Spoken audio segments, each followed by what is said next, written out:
एक राजा की रहस्यमयी कहानी। एक बड़े से महल में रहता था एक राजा।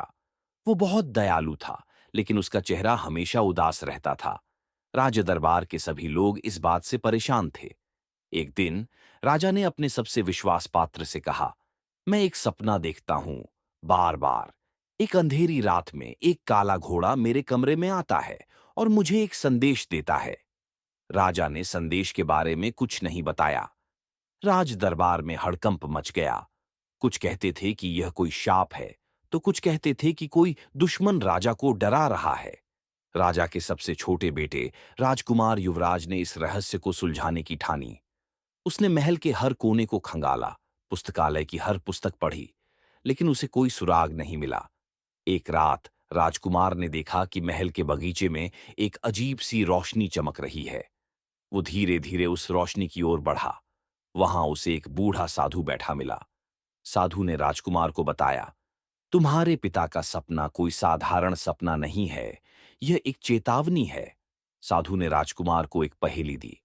एक ऐसा दरवाजा जिसका कोई ताला नहीं, एक ऐसा कमरा जिसकी कोई खिड़की नहीं, और एक ऐसा खजाना जिसकी कोई कीमत नहीं। राजकुमार इस पहेली को सुलझाने में लग गया। उसने महल के हर कोने को फिर से खोजा। आखिरकार उसे एक गुप्त कमरा मिला। कमरे में एक बड़ी सी तस्वीर लगी थी। तस्वीर में एक राजा और रानी थे। रानी के गले में एक हीरा था। तभी तस्वीर हिलने लगी और दीवार में एक दरार दिखाई दी। दरार से एक चमकदार रोशनी निकली। राजकुमार ने धीरे से दरार को खोला। अंदर एक छोटा सा बक्सा था। बक्से को खोलते ही एक चिट्ठी निकली।